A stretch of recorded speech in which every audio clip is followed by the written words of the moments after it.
Bom, galera, a Fala Xerife de hoje falar um pouco da vitória do Flamengo de ontem, né, diante do Atlético Paranaense. Um ótimo jogo, um bom jogo. O Flamengo no primeiro tempo foi muito melhor do que o Atlético. No segundo tempo o Atlético voltou bem melhor, né? Mais mexida com a entrada de alguns jogadores, mas eu gostaria de falar muito, estamos falando do Hugo, goleiro. Eu acho que o Hugo tem sido sensacional. Desde o primeiro momento que ele jogou contra o Palmeiras, né, ali naquele jogo que estrearam alguns garotos, o Flamengo tinha um problema de Covid, e alguns jogadores que estavam machucados, e a garotada jogou e deu conta do recado. Então o Hugo é um desses goleiros e um desses garotos que às vezes ficam perdidos, eles não têm oportunidade, né? O Flamengo, não vamos dizer que o jogador ele teve uma oportunidade com o trabalho que a gente iria fazer, de lançar aos poucos, não, entrou no desespero naquele momento do jogo do Palmeiras, né?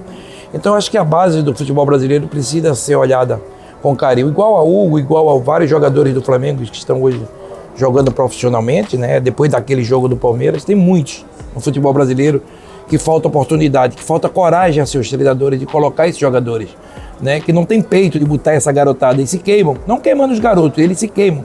Eu sempre digo, tem equipes como Palmeiras, São Paulo, Grêmio, várias equipes, né? O Renato faz muito bem isso, né? O Santos também, alguns clubes, Fluminense, mas muitas vezes no sufoco porque não tem dinheiro, porque se tivesse dinheiro contratariam. E aí deixa o garoto cada vez mais esperando uma oportunidade. Então, eu acho que isso é uma lição para muitos clubes, né? Esses jogadores hoje do Flamengo jogando. Você imagina se não tem essa pandemia, se está tudo bem, se não tem um jogo do Palmeiras ou se tem, tá todo mundo bem jogando. Quem diria que esses jogadores um dia iriam jogar no Flamengo? Claro que o Flamengo tem colocado nos últimos anos alguns jogadores, né? O Paquetá, toda a Vinícius Júnior, enfim.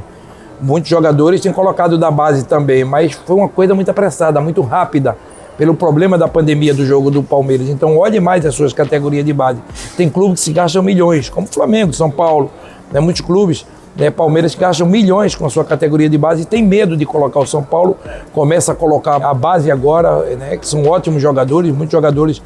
Eu estava lá no profissional quando eu estive trabalhando no São Paulo, né, e eu vi um futuro nesses jogadores. Então eu tenho falado da base sempre, vou continuar falando, dizendo que alguns clubes precisam ter coragem, não ter medo de colocar essa garotada. Você vê que as equipes argentinas, elas colocam, elas têm peito de colocar um garoto.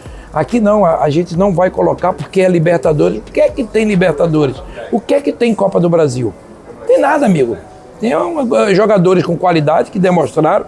Eu vou falar mais uma vez do Hugo e de toda essa geração de jogadores jovens que o Flamengo está colocando, e o Palmeiras também, o próprio Santos. Então tenham coragem sim, o belo trabalho que o Cuca está fazendo no Santos. Então tem que fazer sim, o Atlético Paranaense sempre fez isso com maestria, e eu acho que isso é uma lição para os clubes brasileiros, né? Ficam pensando aí em contratar jogadores. Eu vi outro dia o Vasco pensando talvez num goleiro, tendo o Lucão, que jogou toda a base, um baita goleiro, está lá na reserva, que pode ser titular a qualquer momento, né? Então, acho que tem que ter um pouco de coragem dessa rapaziada e parar de falar de contratações, né? Porque eu acho que na base vai ser a salvação de muitos clubes de futebol brasileiro.